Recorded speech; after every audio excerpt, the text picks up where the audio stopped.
Welcome back to Fun Zone. My name is Nordista Freeze.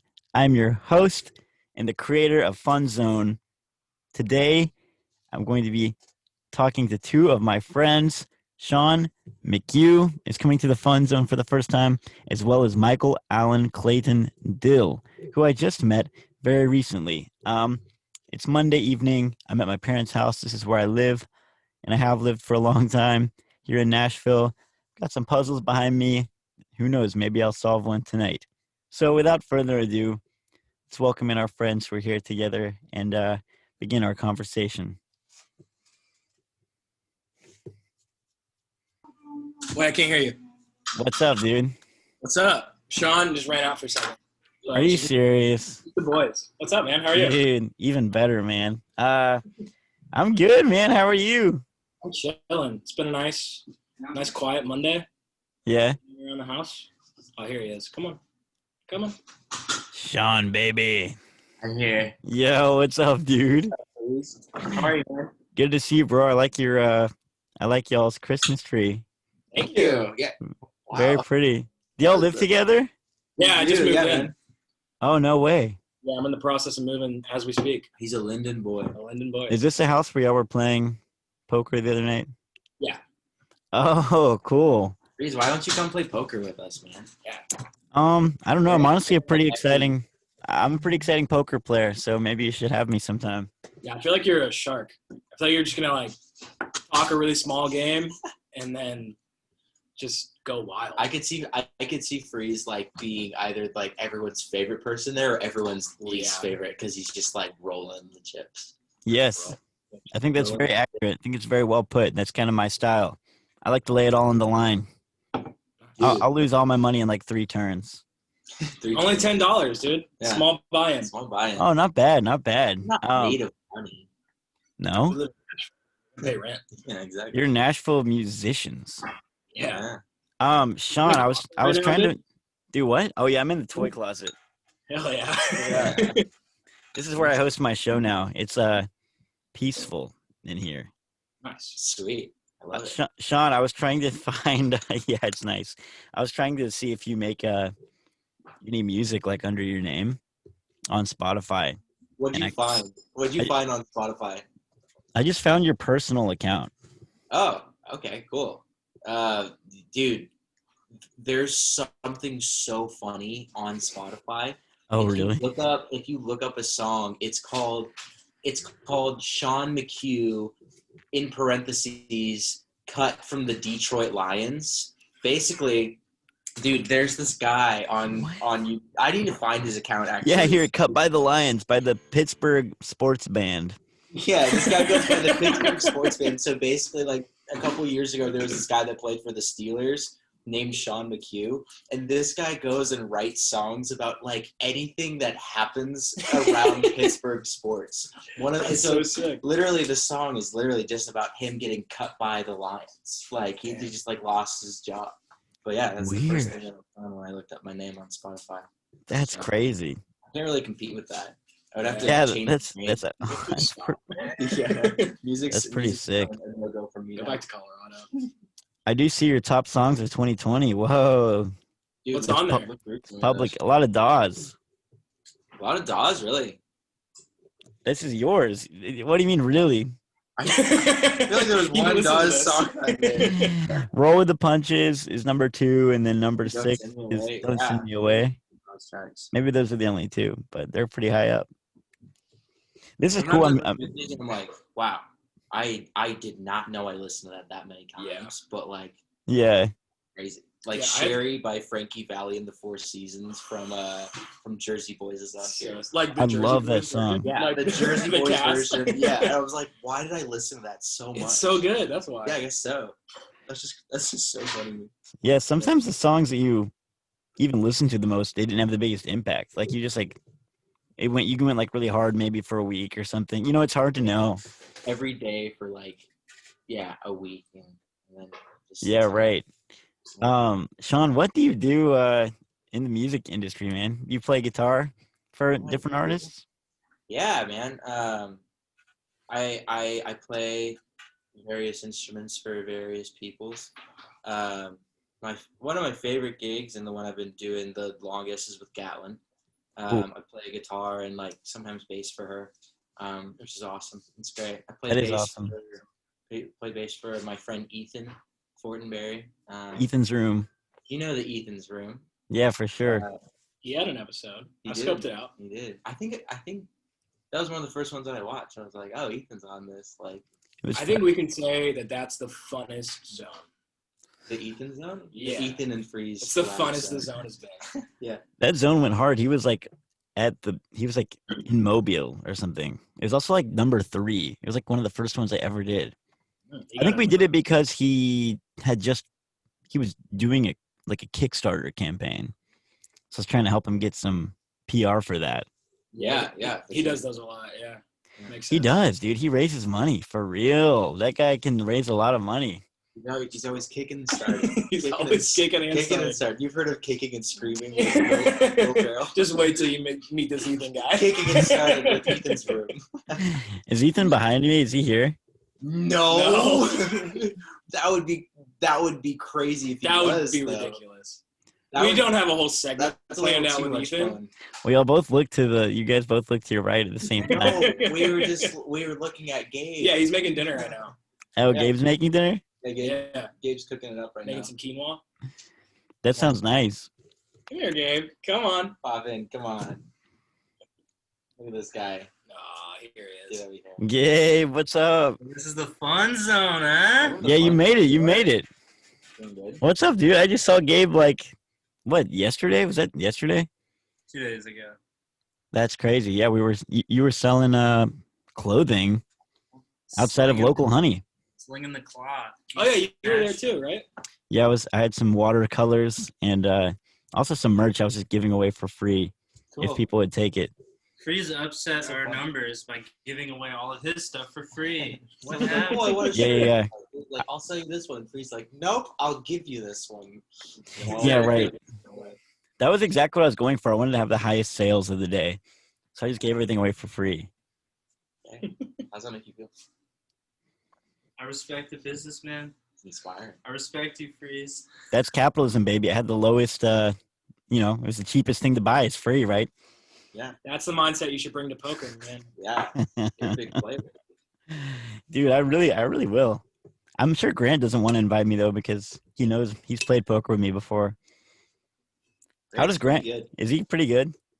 Grant does this Yeah, thing where he's really like good. he somehow is just not doing very well at the beginning, and he's like super chill about it, and then the last 30 minutes of every game, Yeah. he always comes and like just takes everyone's money. Yeah, he'll buy in and then lose everything in like 4 hands, and then be like, "All right, I'll buy back in," and then just obliterate everyone. It's What kind does of crazy. what does buy back in mean? Does that mean add 10 more bucks? Yeah, like you buy Whoa! more chips. So you can play. You Yeah, can I spend think as it's a much money as you strategy, want. man. It kind of makes me put my guard down, and then I'm like, "Oh, he's not doing well tonight." Whoa, that's And really interesting. that- theory, that- man. He all part of just the takes plan. all my money. So wait, Mike, where are you moving from? Are you moving from the east side, or where were you before this? I was in Donaldson, Wow. Now you're gonna be in town. That's awesome. in town. Yeah. Well, Donaldson's weird because it's not far from anything, but not close to anything. Right.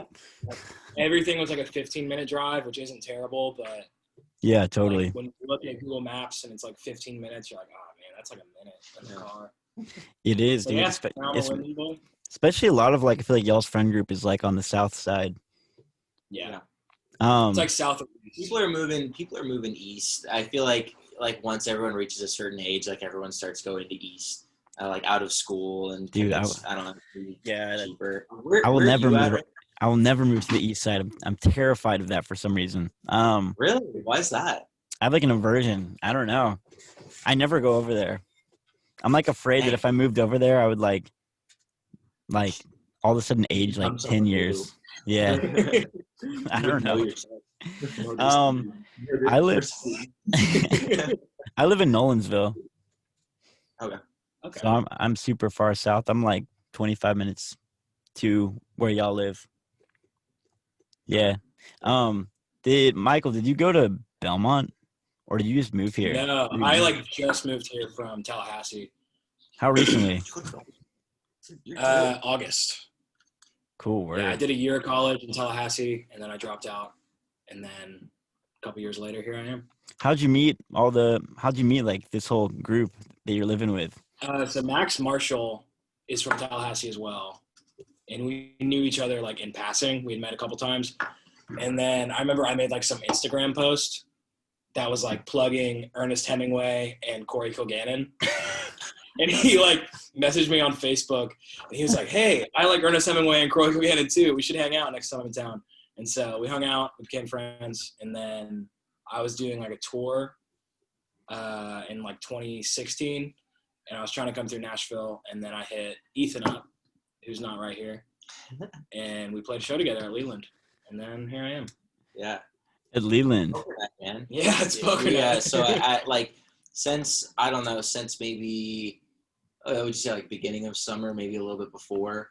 Like my house, like we just do like a weekly poker night, just like a couple of guys come over, and because there's a lot of us that live here, and so invited a couple people over, and we just play poker, and then Ethan brought this guy over.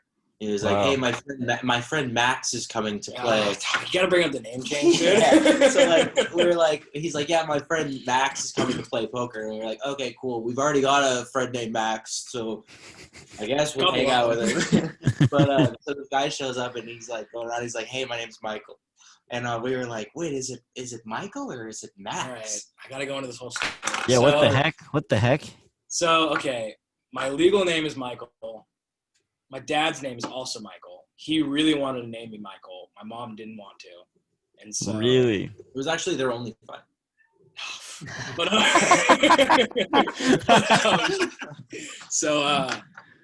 yeah, so she was like, "Okay, we can name him Michael, but he can go by Max."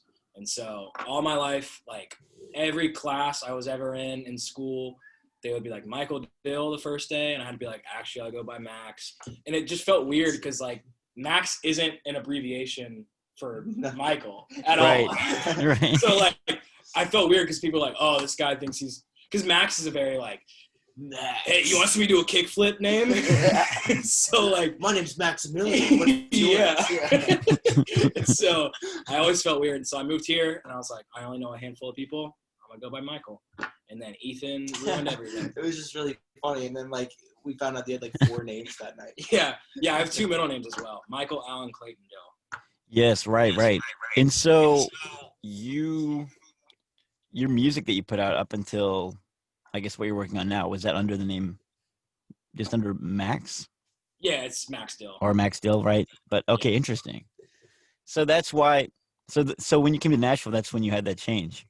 Yeah, it's very recent. I still call myself Max sometimes when I talk in the third person. Interesting. Well, do you?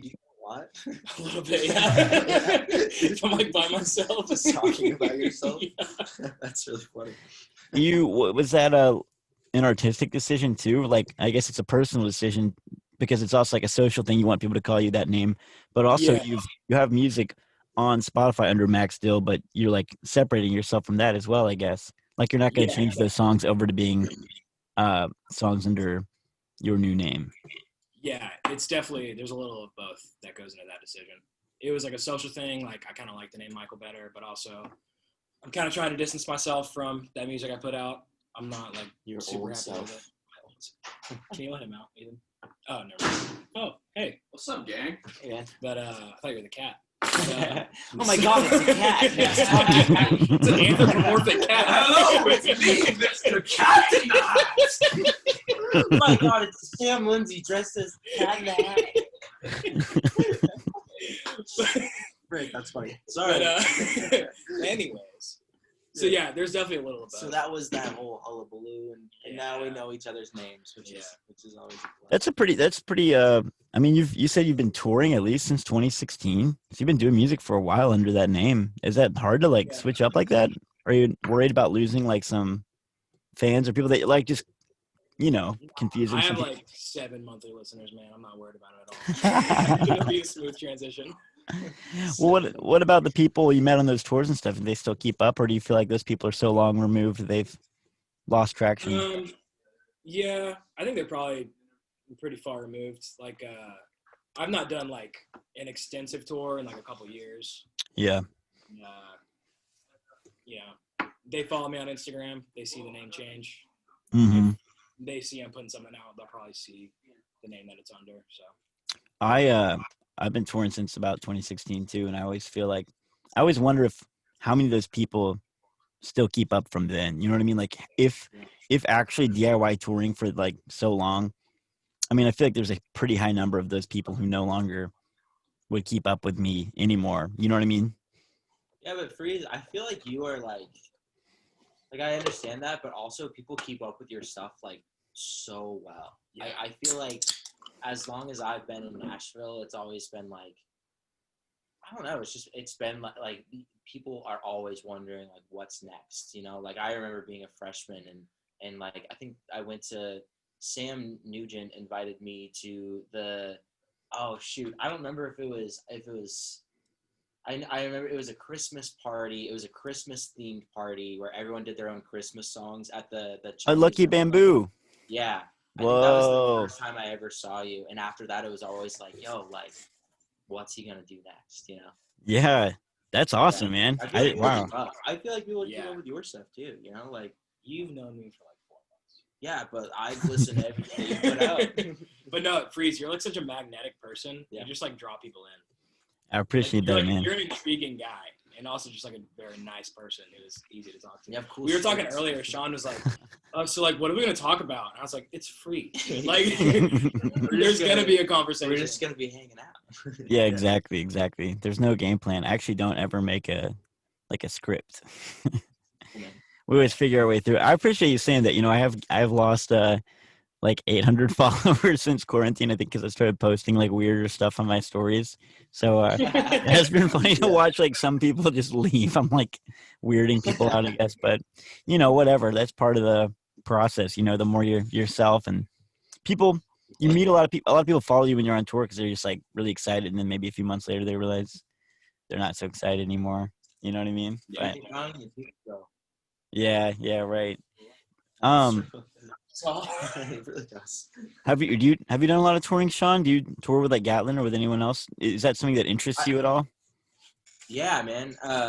Gatlin and I have toured like 3 times together, which has been really cool. And then I haven't done any other tours with Nashville artists, but I did some touring in high school. I started doing like praise and worship music in Colorado Springs, and there was this house of prayer that I played for. And we did like a 2-week-long tour from Colorado to DC and back. Whoa! Which was crazy.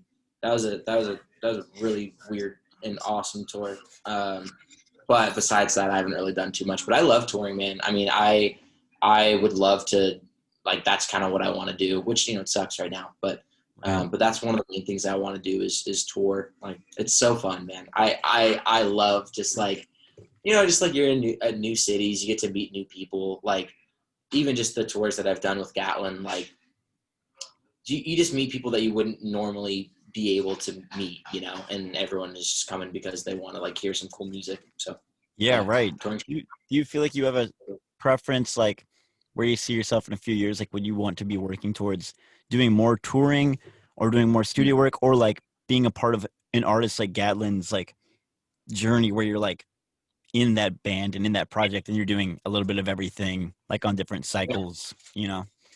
Yeah. I think that it's all so intriguing to me. Like, I love recording. I love like playing live and stuff. My main thing is I love playing live, like playing live shows and just like feeling the energy from a really good or a really bad show. Like, Yeah. I you know what I mean? Like there are some times where like you play a good show and it's great, and then you play like a not so good show, but there's still an energy that's kind of like attractive towards that because you want to like play better and like be better, you know?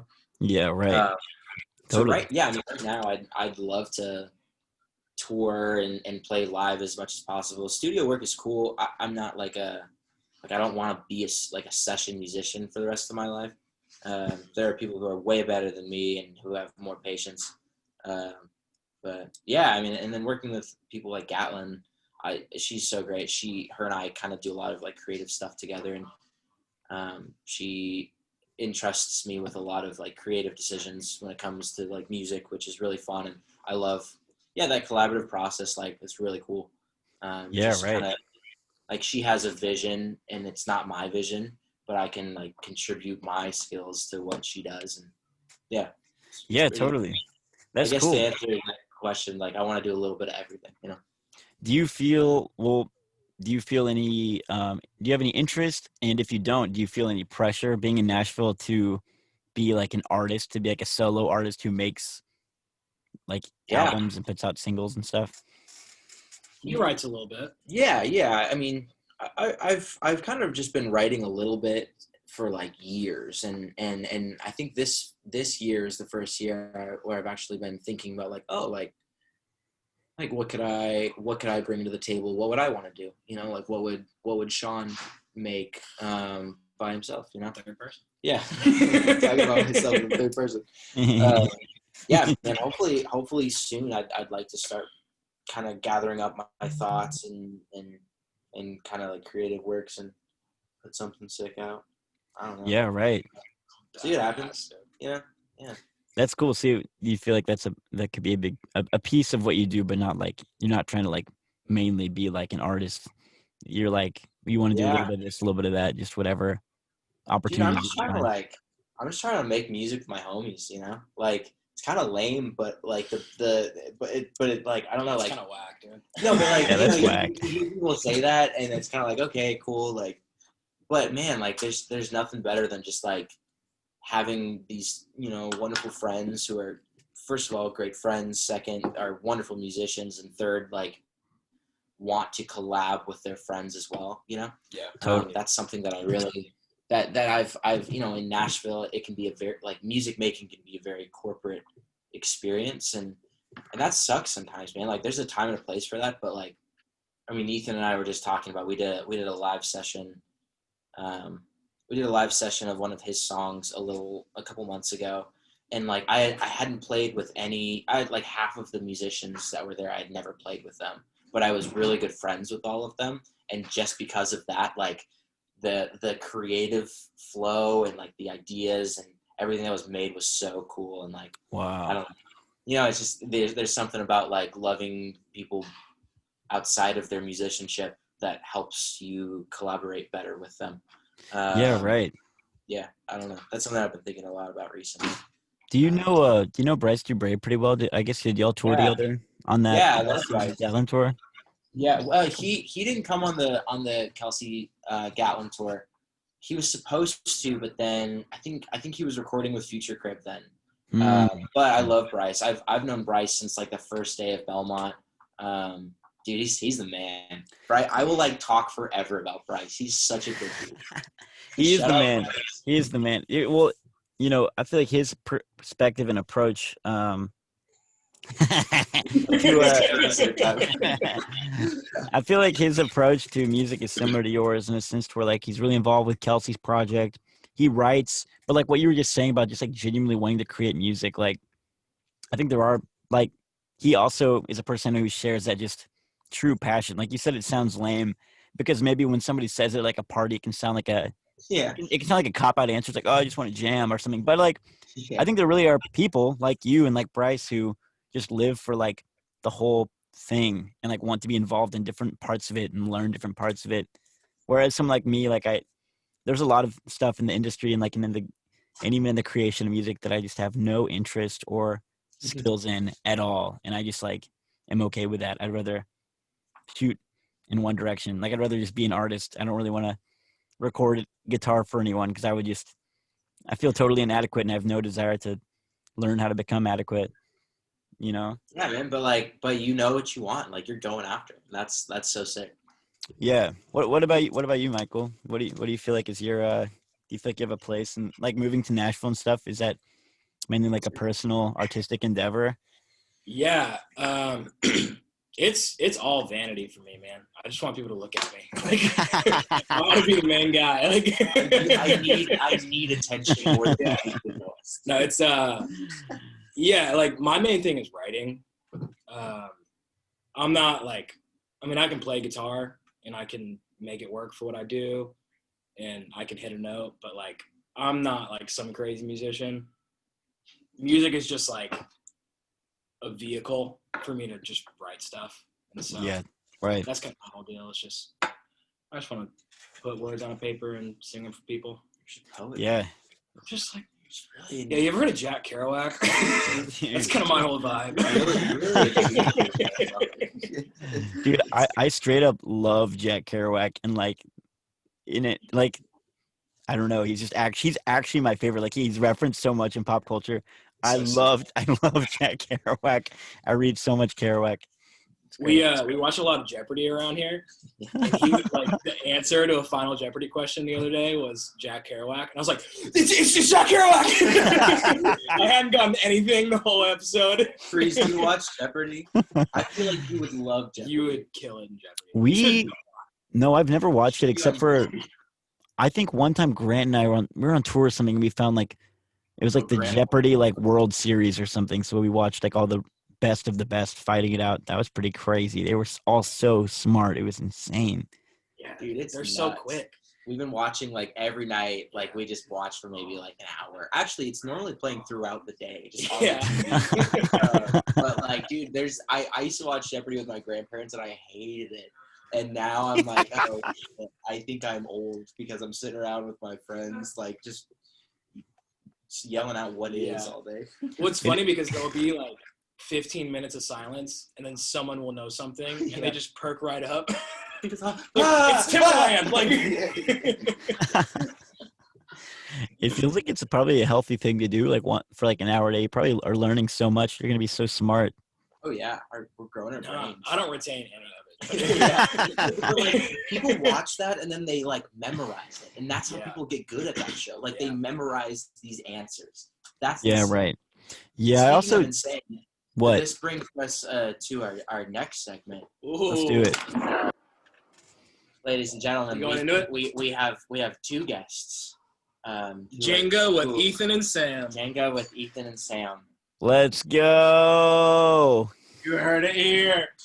Wow. Ethan's room. What? I had no idea you were there.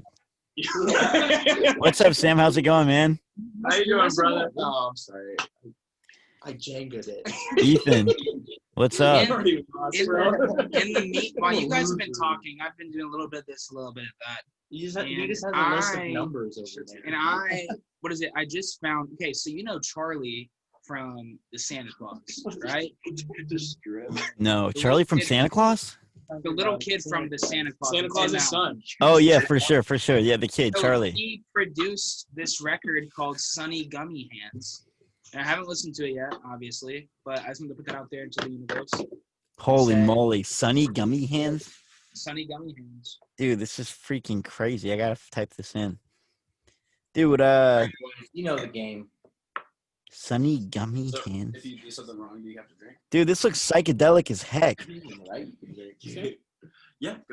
It's just like, I bet it's, I don't know. Dude, look at these guys. They're like psychedelic music. They look like psychedelic music. They all have long hair and they all have crazy patterned shirts. Who would have thought? You kind of look psychedelic right now, Bree. You and Sunny Gummy Hands? Whoa. Sure is gnarly, man. That's crazy. I'll hit them up whenever I go to their city. Maybe they'll play a show with me. Where are they from? Let's see. I have no idea. Okay. Sean, are you gonna move to LA? No. Good question. I'm not going to move to LA. I am going out to LA in January, but that's just to take Gatlin and Annika out there. You're driving with us? Yeah, I'm going to drive out there with them. Cool. And then Jack Van Cleef is going to come with us. That's going to be so fun. I'm so stoked for that. That is but now I would love to move out there with her, but I've got school and work, and also I don't know. I don't really know if I love LA yet, so maybe one of these days. Yeah, you gotta right. come visit though. You should drive out with us. Well, if Gatlin loves it enough and just stays out there, then that's like you're gonna have to travel out there a lot to record and stuff, I reckon, or she'll have to come back here. I think she'll be back, but I hope that they have a great time there. Oh snap, dude! Dude, this game is crazy because here's the thing: the noise that this makes when it falls is like the worst noise ever. It's the noise it makes when it hits the ground is what the name of the game sounds like. Jenga! It sounds like the name Jenga. Whoa, that's crazy. When it falls, it's part of the name. It's just onomatopoeia. One more time? I messed No, that up. sound it out. Sound it out. Onomatopoeia. Here I Go again. Sam, you might knock it over reaching for your twisted tea, dog. Check this shit out. Freeze, do you have any interest in getting sponsored by Twisted It's not Tea? your turn. Okay, I had some. My friends in college would bring that to every single party. It's like sweet tea with alcohol in it. It's so It's yummy. good stuff, It's man. free. I had it for the sweet tea first with a time little bit last of lime. night. Is it a Southern thing? I'm guessing. No, it's a gas station thing. It's really not. It's like you said it best. Like there was one time where I was just drinking a lot of Twisted Tea, and Ethan looks at me and he goes, "Sean, I'm sick of this. You need to know that Twisted Tea is gas station liquor." Yeah. And I was like, I actually felt terrible about myself. But then like I had to go through like this process of like, oh yeah, I like Twisted Tea and I like myself. And that's why I like going to the gas station. I always thought it was kind of fancy. No, dude. Okay, here's the thing with Twisted Tea, all right? You So just go whoop whoop whoop whoop whoop it's like the Kendrick video. Whoop, whoop, whoop, whoop. No, it's so Twisted Tea is crazy because you see your homie, and if he always has Twisted Tea in his hand, the first question that pops into my head is, "Are you okay?" And I don't want to ask that about Sean every time I see him because there's always a Twisted Tea in his hand. I love Twisted Tea. It's so good. Freeze. Try this tongue twister. Twisted Sister presents Twisted Twister. No, hello. Alright, here we go. Try this tongue twister. Twisted Twist. Twisted Sister presents Twisted Tea's Twisted Twister. That's it. Try it. Holy smokes! Try this tongue twister. Twisted Sister presents Twisted Tea. What? I forgot. Twisted Twister. Twisted Tea's Twister. Try this tongue twister. Twisted Sister presents Twisted Tea's Twisted Twister. I can't even remember it. I And can't even you don't have to keep on doing it. But Sam really wants you to try say this it. tongue twister. Twisted all you Sister. gotta know about this. Oh, go ahead. Twisted Tea. Twisted Sister Twizzler. Yep. You take that L. Well, the thing, all you have to know about this tongue twister is that I woke up at 8 or 9 o'clock 2 days ago, and that was just coming out of that was just something that Sam Wait, woke like up 8, saying. like 8 a.m.? Yes. 2 days ago? We came up with that like 3 weeks ago. Oh, yeah. I didn't know that. So that just means that Sam just woke up saying it one day. You gotta practice. Because I never know when you're gonna be it's on like Sam Freeze's podcast. Sam was trying to keep it a secret so that he could just pull it out and be like, guys, look at this new thing I did. we played Twister that first time. Basically, my we God, were I had playing no Twisted. idea. We were playing Twister, and we were like, "Oh, look, Twisted Sister. God, that's crazy." Twisted Tea. What's your favorite Twisted Sister song? Wait, Twisted Sister is a band? Yeah. Yeah, we're not gonna take it. We're not gonna take it. I know that one. No, we ain't gonna take it. So I guess that's my favorite Twisted Sister. And you were playing They that. also have the rock hit, I Wanna Rock. Oh yeah. I wanna rock. That sounds. Oh, I'm looking at the band now. Wow, they look amazing. I've definitely seen the band before. I've heard of it. That's what SpongeBob took Goofy Goober from. Yeah, it's a ripoff, dude. Well, they sampled it. This is like straight like glam rock from like New York. I see. Yeah. Whoa, cool. Wait, Sam, do you live there too? I live with Ethan in East Nashville. Oh, And East I Side. mean, you could say I live at Linden. Here all the time. Wait, Ethan, you live on the east side too now? Yeah, bro. Me, Sam, Garrett, and Eli all have we have a house together. Been there since September. We were in Woodbine, but we moved to East, and it's been great, man. Yeah, I thought you were a Woodbine boy.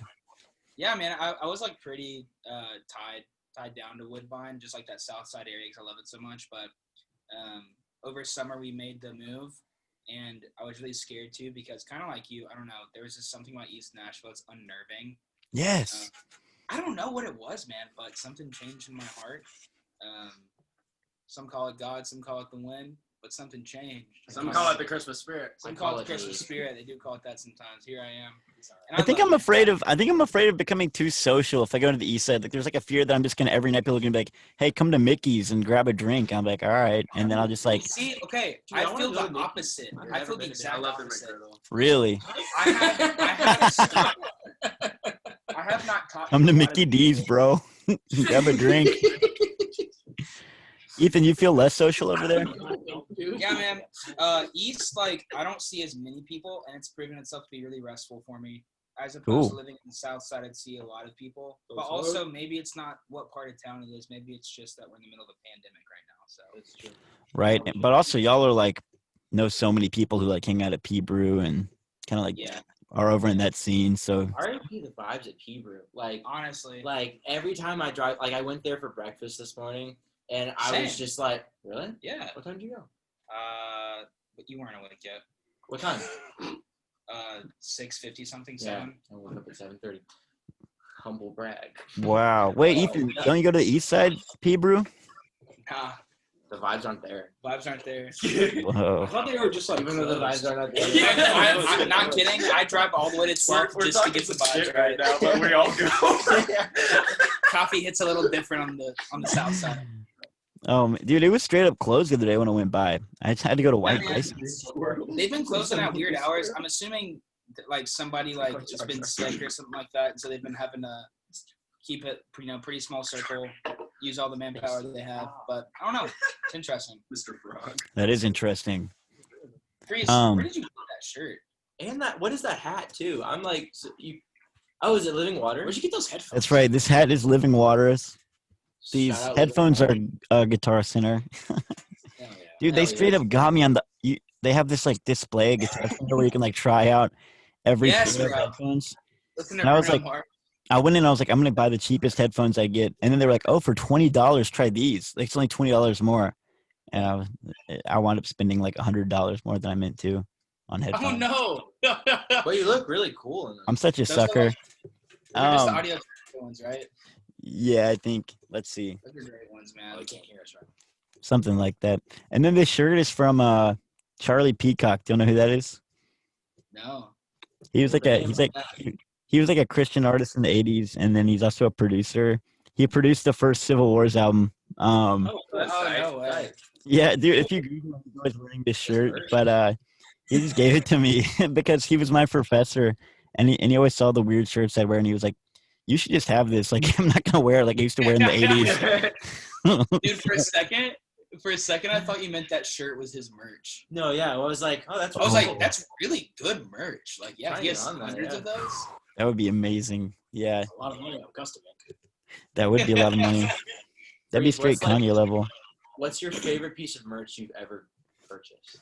Holy smokes, that's a good question. I feel like almost Oh, Jenga.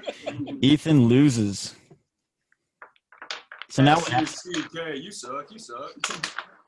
is there like, does that mean Ethan doesn't play the next round, or is it just start over every round? Oh, I do kind of like that, like tournament style. Okay. Oh, I was gonna say he had to go it's home. so exclusive. Yeah, you want to play? You can't. I feel like I don't wear a lot of merch, which is kind of twisted sister because Oh. I sell merch for all of my money.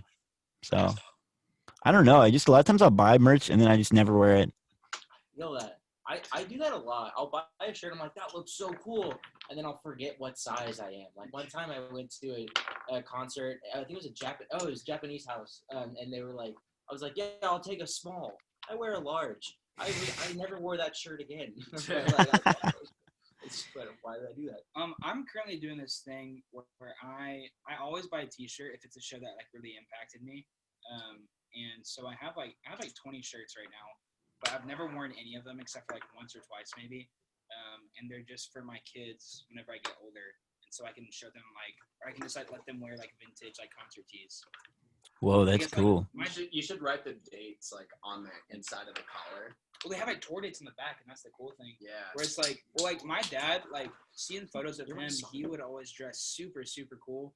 And then I was like, where are those clothes? Because all he wears now is LL Bean. Shouts out LL Bean. But at the same time, I want like that. My dad went and saw like his first concert was Journey.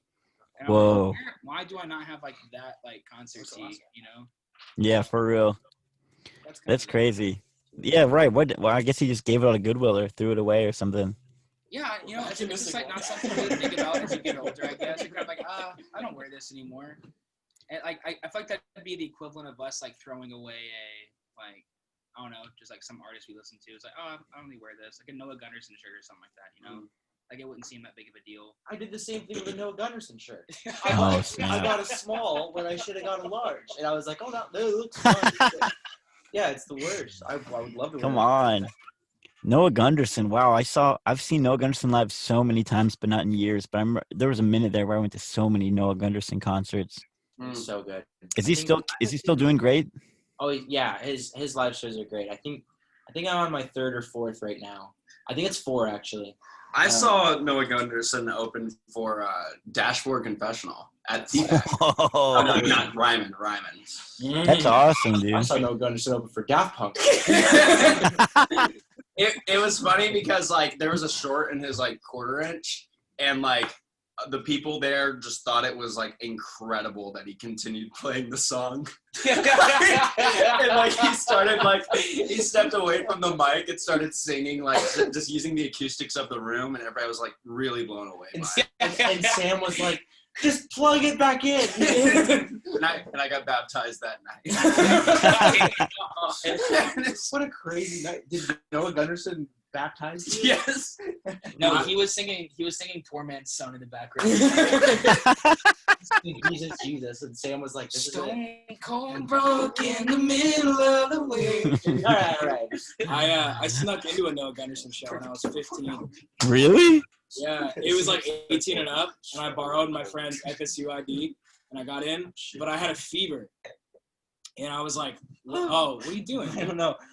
There was an update. I had a fever, and I passed out. What? Oh, Yeah, like while the opener was playing, it was like I was wearing like a denim jacket because I was like, I'm you're 15, cool. I gotta look cool. Like I'm going to a Noah Gunderson show. That's cool of you. And then I passed out. I like was with my buddy, and I was like, "Hey, I'm about to pass out," and he was like, "Shut up!" And then I just passed out in his arms. And then I woke up, and like everyone in the show was circled around me, and I was like, "They're gonna check my ID. I'm gonna get kicked out. Won't get to see Noah Gunderson." And then it was fine. And then his merch guy came up, and he was like, "Do you want a Coke?" Oh my god. Dude, your Merch guy friend gave sounds me a like the Coke. worst. You're like, "Hey man, Yeah. I'm about to pass out." He's like, "Prove it." Wow, that's Passed crazy. out. He just does it. Dude, I saw Noah Gunderson in Brimwood at like a house concert back when there was this thing. It was called like Cause a Scene. Do y'all remember that? Were y'all in Nashville when that was happening? That ended my freshman year when I came to Nashville. It was, yeah, they would just like DIY stuff, and for some reason Noah Gunderson just played like a house concert in Brimwood, and me and Grant went to see him. Wait, hold on. Is this- Hold on. We know a little bit about this because at poker night, actually, Grant told this story. I said something about Noah Gunderson. It was like Grant, right after you left. Grant was like, "Yeah, I went and saw Noah Gunderson at a house show, and I walked up to him. I was just a kid, and I was like, Noah Gunderson, like, you're my hero." And he take the drag from a cigarette, and he goes, "Find a new hero, kid." Yeah, Spits on the ground. Destroyed Grant.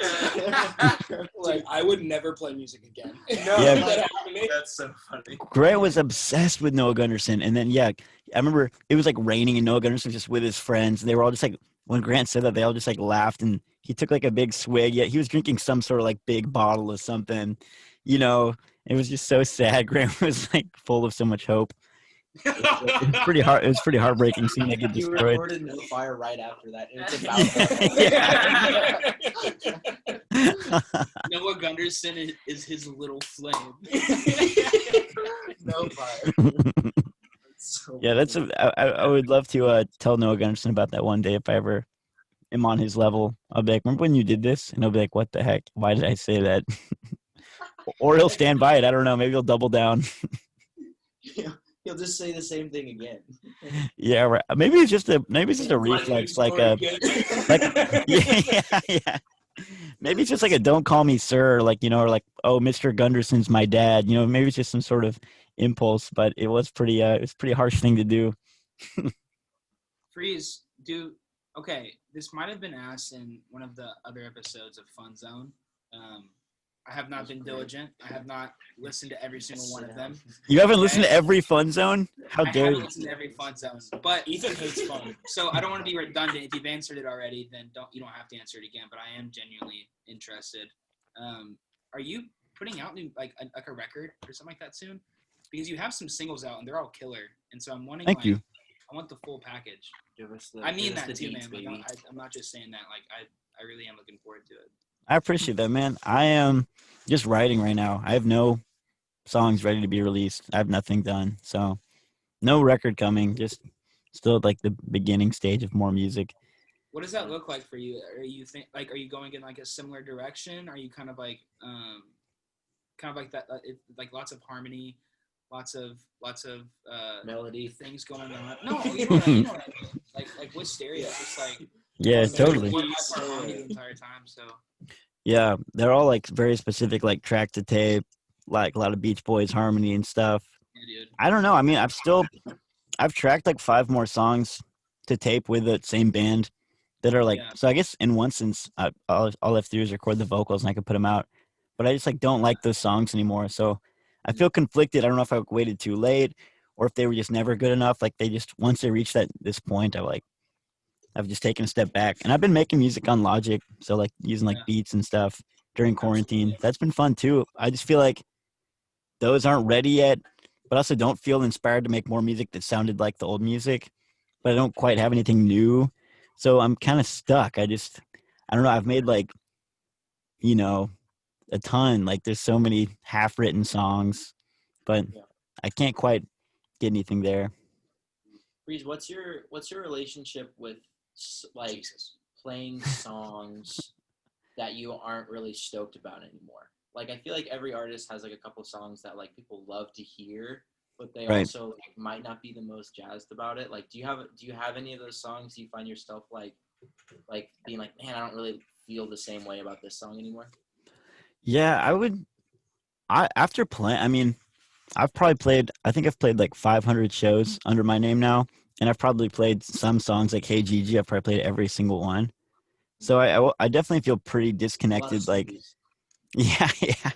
But I don't know. Like, I honestly, I don't feel connected to the songs when I'm performing them live, but I don't not feel connected. It's not that I feel completely just out of it. Like I'm not just like, oh, I'm up here going through the motions. It's like I'm really focused on the crowd, or like the engagement that's going on. Yeah. So it doesn't really matter to me. Like, and also like, well, I feel like when we go on tours, at least our approach, maybe other bands might not feel this way, but the songs change like every night a little bit. And like, so I feel like they do kind of stay fresh just because like people are always trying out new stuff. So even though we might have played it 100 times, like we're always like tweaking it to try to keep it fresh. Yeah, for sure. I wonder if other bands, I'd be curious if a lot of bands just like normally lock it in, especially like more pop oriented. But since it is just like a rock and roll band, there's no tracks or anything. So good. Like y'all can just like, I'm sure it's a very like flowing process of like making those songs different because y'all's band is so good. Y'all is so tight. Hey, thank you, man. Did you played in Memphis with Gatlin that over quarantine, right? Yeah, I remember that. That was fun. That was fun. You were insane. It had been so long since I'd seen you, and I was like, man, I feel like everyone was just not doing good. It was in July, right? I think it was July, and I think it was just like, man, everyone just needed a little taste of like, like that scene or like those types of shows. I remember being very freaked out that show because it was the first show that I'd done since the pandemic, and it was like, like, what do we do? How do we act? But I just remember at the end of that being like, all right, like we're gonna get back to this, Yeah. Totally. When do y'all think it's coming back? Do y'all have any predictions? Y'all feel hopeful?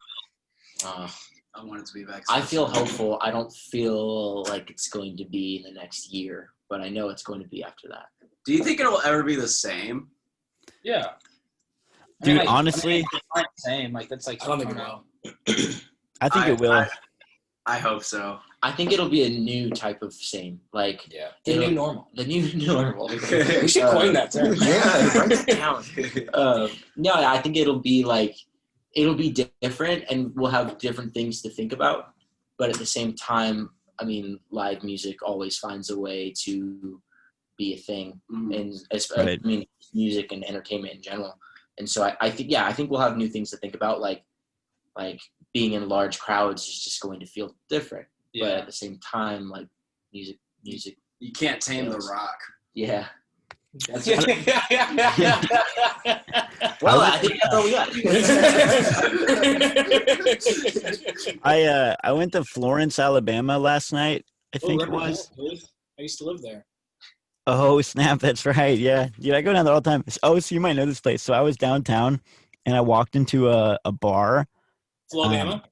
Yeah, and it was Flobama, and Your oh bars. my gosh! I mean, to answer like Sam's question, like those people they didn't care. Not even 1% cared. You know, like it wasn't even like they were making any adjustments. I mean, they were literally.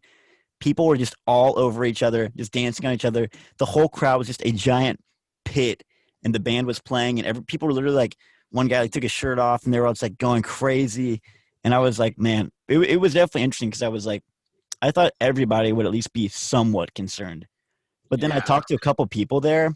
I wasn't there very long, so no one, canceled me. But even I talked to two people, and they were like, I've probably gotten COVID, or they're like, I have already gotten COVID once. Probably from this bar. I just don't care. I'm gonna keep coming. You know what I mean? I thought that was incredibly interesting. Just total like, yeah, whatever. So I mean, I don't know. If there are people like that, I don't know. But then, what about like the common people coming to like a type of show I'd play? Like I don't know. Yeah. I have to think that it will slowly just come back. Just slowly get more used to it. I don't know. More rural places, I think it will. And I think that the music that's most popular in cities that are outside of big hubs like Nashville is going to be the scene that comes back first. Like, I think that country music in the South is going to start having tours in like more rural places and stuff. That's kind of my prediction. My prediction. Well, first I want to comment like on that place, like the place you're at. Yeah.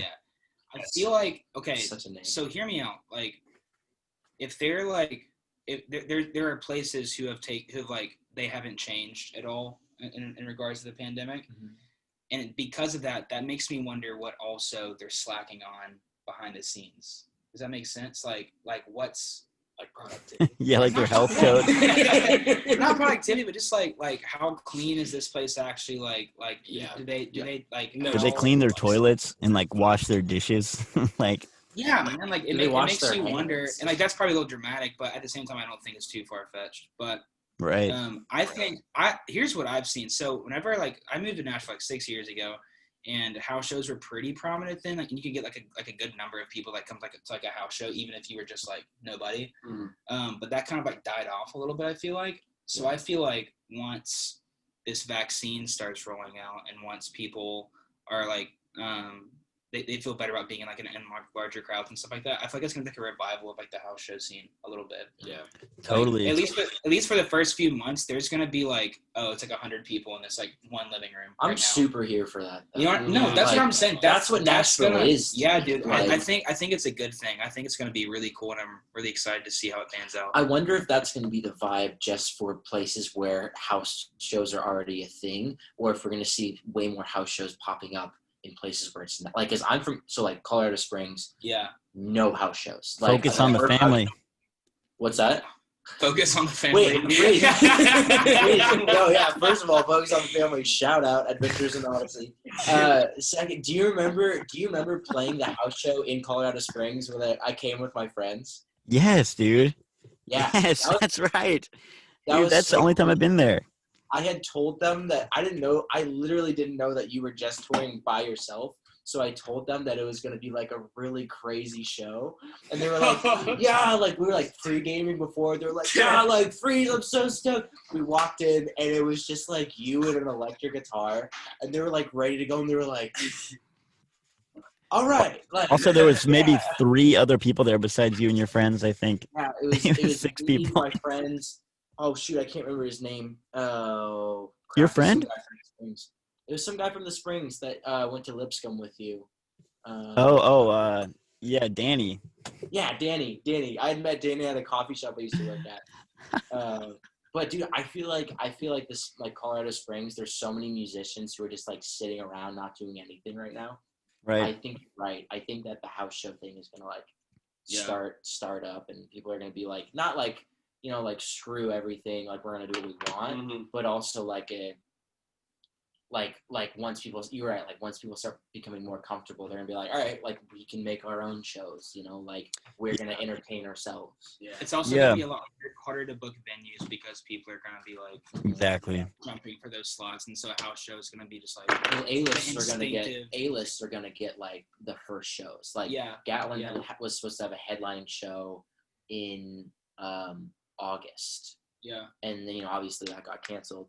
And I was telling her, I was like, man, I'm really stoked to play that headlining show. And she's like, we're not gonna get that, like, because those venues, I mean, rightfully so, they got to go where the money's at, and they're gonna go with bigger names.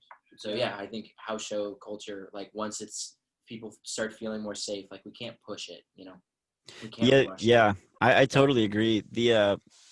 I was being booked at the time when quarantine hit through a place called Atomic, and they're like not my person, but like the whole Atomic, like their top artist that they work with was like the head of Atomic sent out this email to everyone. He was like, just so y'all know, like this artist like does really, really well and normally gets like booked wherever we want to book him. And this was, I think, April, and they were booking for September because everyone thought it'd be back. And he was getting like 7th or 8th holds, like super. And like even the email was like, oh, like he always does great. Like we'd love to have him here. We can give him an 8th hold. So, I mean, they're definitely, and especially if it is like a floodgate thing, like if everybody culturally all of a sudden just opens up, then every band is going to want to go on tour. But then I guess the flip side of that is also economically, that touring is you lose so much money. I bet a lot of people probably won't be in the financial spot to be able to just like do that. I don't know. That's just another thought, you know, but there might be less bands who are like willing to sacrifice their time and money. They might need to buckle down and like make some cash, you know? I'm also interested to see who's been sitting on projects this entire time. Like they're waiting for things to go back, and they just like release it. Yeah, man, because I mean, like touring is like what 70% of like, you know, a lot of artists like revenue. Whenever like you get to like a certain point anyway, and so I'm interested to see like, what artists that like we know and love, like artists can like drop something and be like, oh shit, like you've been like sitting on this for a minute. You know? You've been vaccinated. Here's a record. Yeah. This record's called Vaccine by Lord Huron. That's a good point, man. I would, I don't know. I guess if I was like a big label artist, maybe I would wait on and like hold on to my music until it was ready to be released to the best it could. But at the same time, I feel like that's so scary because music can become not fresh so quickly. Like if you had something that sounded really fly and then like, and it was like hyper pop, and then 100 Gex came on the scene, you were just like, well, my time has passed. Like, dang, you know? Yeah, dude. This is so random, but I work at a coffee shop and we have to listen to this stupid He works Christmas at playlist. Barista Parlor. But we have a really cool playlist of like great songs that are kind of Christmassy and also kind of indie.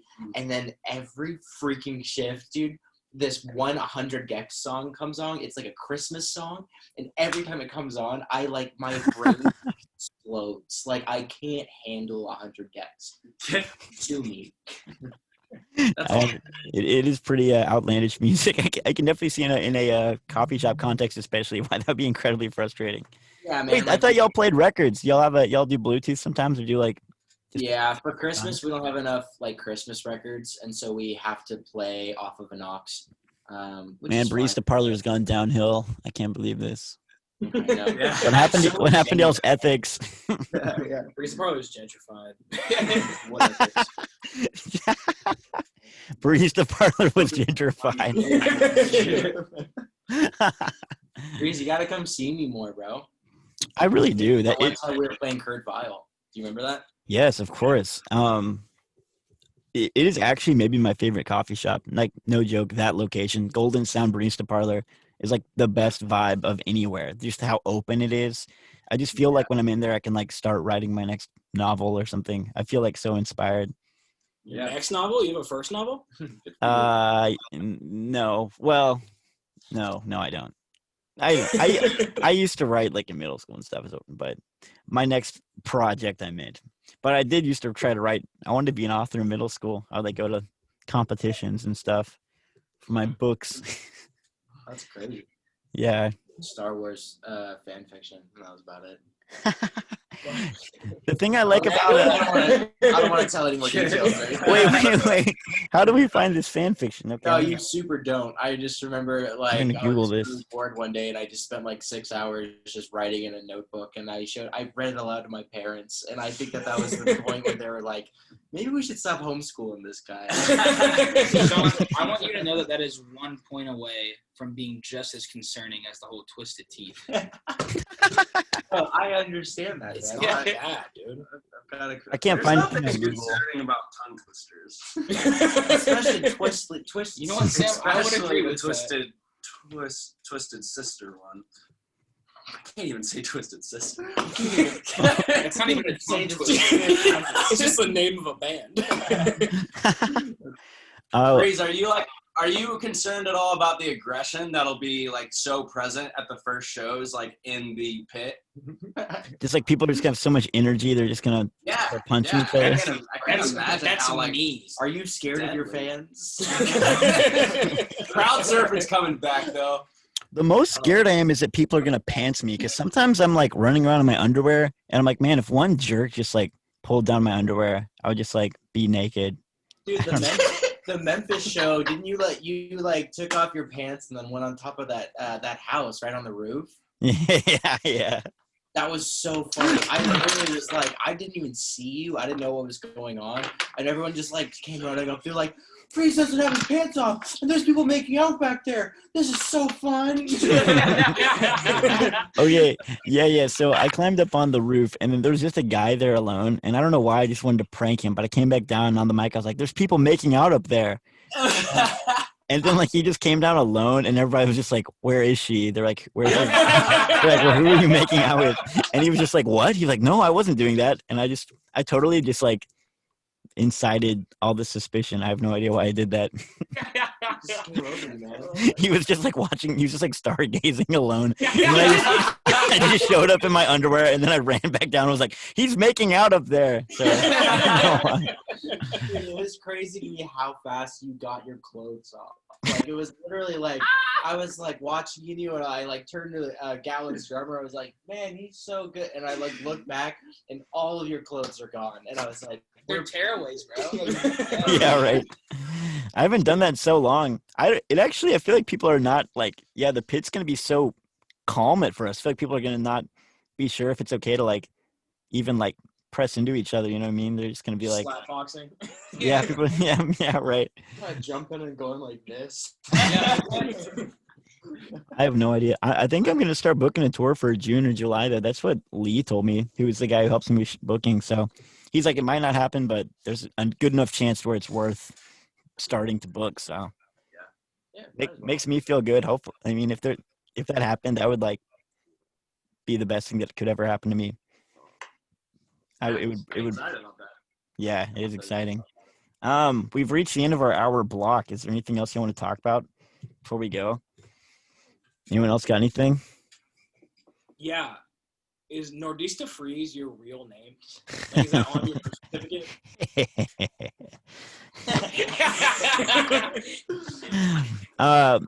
It is not on my birth. Well, I don't. Some people have told me it's not on my birth certificate, but I've not seen my birth certificate, so I can't tell for sure. I also don't remember being born, so it's just kind of like it was all fuzzy up. It was all fuzzy up until I was like 4 or 5, so I kind of don't know. I would answer that honestly if I could. What's your earliest memory? Because I talk to people and like I used to get kind of freaked. So like I'm like I didn't get a hit. I get freaked out whenever I become like hyper aware of like certain like scenarios. Right. And one of those being, I started freaking out one day because I couldn't remember anything before age 7. Whoa. And I want to know if that's normal or if that's something that other people think about also. Like, I'm sure I have like 4 or 5 memories in there somewhere. But for the most part, it's like 7 is where my life started. I remember Interesting. coming out of the womb. So Explains a lot. Sam's different. Sam was born with the limitless pill already in his brain. Let's see when my first memory was. With a chip. Yeah, what was it like? Yeah, so like, what's your first memory, Freeze? I mean, do y'all remember being like a toddler? Like, do you remember being put inside like nurseries where you'd have to like hang out with kids? Like, I remember that. So I was probably like 2 or 3, right? Yeah, I Yeah, I remember that. You remember any of that, going to Ethan? Sam's house. My first memory was in 2002, so I was 4. I was in the movie theater seeing Harry Potter and the Chamber of Secrets. Were you just And it looking up was- Harry Potter on your phone? I was looking up what year it came out. Okay. He went to his camera roll and just went to the very beginning. Didn't he? Just me in the theater. Yeah, right. Yeah. I remember standing in the aisle when he said, "And the crow of the rooster kills it," and I thought that was like the funniest shit in the world. It's like this rooster can kill this big snake. This was 3 years ago. I don't remember my first memory, man. I have I'm kind of two. freaking out right now. Dude, that's what I'm saying. You guys man. remember I'm so many sorry. cool things. Okay, no, I have 2 first memories. One was a nightmare, and it was my What? entire. Yeah, dude, it's messed up. It's one of my first memories. I was 4 years old, and I remember the nightmare more than I remember the memory itself. But the nightmare was my entire family, and like it's funny. Do you want to talk about it? I mean, a little bit, yeah, because Okay. Turn the cameras off. I woke up like crying, man. But like, it's funny looking back at it now because the nightmare was just my family and my like what little extended family I have, and they just had like animal mouths, and that was the nightmare. Like Uncle Clint had a duck beak, and I woke up crying. They were dressed like the doctors from like the 16th century with like the Oh my gosh. And the other one was me eating a pizza at Miss Meredith's house. She was like my like daycare person. Yeah. And I stopped eating the pizza because she told me that it wasn't sausage on my pizza, it was hamburger. And so like, Whoa. yeah. What? Can't eat that. Dude. Yeah, and I was like, I don't like hamburgers. Hamburger I only. can't eat this. But I was like enjoying it for years before that, apparently. Like, Dang, You dude. remember being in the womb? No, my actual first memory is like a bunch of numbers and then like 2 hands holding 2 pills, and there was a red one and a blue one, and I took the Holy red one. moly. Then what happened? And then I was at Flamingo. The gates were closed, and the headlines were saying global pandemic. how did you come up with that? Talking about trauma, you're talking about red pill, blue pill. Remember this guy named Philip? Holy cow. That was amazing, man. Wow. To Flamingo, dude. That's crazy. Whoa, word, man. Thanks for that. I guess I'm out of here. Peace, Bruce. Cool, man. Yeah. See you, man. Have a great night. Text me. Thanks for chatting. I like your shirt. Dude, it's been really good hanging out with y'all. Thanks for. I knew Ethan's room was there. I knew the way y'all were looking at him. There was just no way. As soon as the first time you mentioned him, then y'all both smirked and looked. How we could like bring it up, and I'd be like, "Hey, here's it." But then, like, literally 5 minutes into the conversation, you're like, "Hey, is Ethan here?" Dang, I ruined it. But then, good thing I didn't like dunk on him. I think all I said was that you said he's done a lot of Kickstarters, and I said, yeah, he can raise money really well. I think that's the only thing I said. This fucking Ethan's room guy. He's the worst. What'd you say, Ethan? I said, oh, man. Really slow. That's all I said. Whatever. Y'all want to plug your social media? Oh hell yeah! Go for it. Who's trying to gain some clout? Alan Clayton Dill on Instagram. I Yeah. know my Twitter handle. I changed it recently. But, If you I don't really go on there a lot, so just hit me up on Instagram. All All of the us. listeners. Well, you've got a link to your Bandcamp on there, so if people want to hear any music that you've put out previously, they can hear it there because it's not on Spotify, right? No, it's on Spotify. It's just under Max Dill. Just under Max Dill. I recommend it too much. And you don't recommend it too much. You told me not to listen to it when I met you, so but I did anyway on the ride home. You can Michael Allen Clayton Dill. I'll put it in the description as well. And then Sean P. McHugh. Sean P. McGuff. Sean P. McHugh. I'd also like to shout out Telamor. Everyone go listen to Telamor Everyone music. go listen to Telamor. No music. need. Crazy That's awesome freeze. That's so awesome. How do we all know about that? I think it's from Ethan originally, right? I heard it from Sean. Yeah, I would like to take the. I don't know. Yeah. Telamor he came up as a sponsored ad on my Instagram. That's right. You get the craziest. I get the sponsored ads. craziest sponsored ads on my Instagram, and I was like, "Who is this guy?" And I checked him out, and he was amazing. And that's all I'll say. Everyone, check out dude. Telamor. I follow. Okay, do y'all know who Gabriel Gundecker is? He's like really funny Vine dude, Yeah. all over Instagram. Big Vine guy. He like has 100K. Never responds anytime I like react to his stories or message him. But I sent him Telamor because he follows Telamor, and I was like, "How do you know about this?" And he immediately responded, was like, "I love Telamor, genuinely, wholeheartedly. He's an amazing artist." He's the man. He's like so cool. Yeah, follow Telamor. I'll put that in the YouTube description as well. Dude, hey, that needs to be your next person you have on the show. Please Yeah, somehow you- get Telamor. Holy smokes! Big yeah. Big yeah. You can God. make it happen. Telamor. I'd have no idea where that conversation would unfold. I would whatever it would be would make my year. Yeah. Well, see, Yeah. I feel like that would answer a lot of questions. Dude, I want it to be a show. Yeah. Like Nordista Freeze versus Telamor, and you guys play a song just back fight. and forth. Like, that'd be so sick. Whoa. We need Oh to my collab. gosh. We need like a Wisteria crazy. Wisteria Friday X Friday Crazy.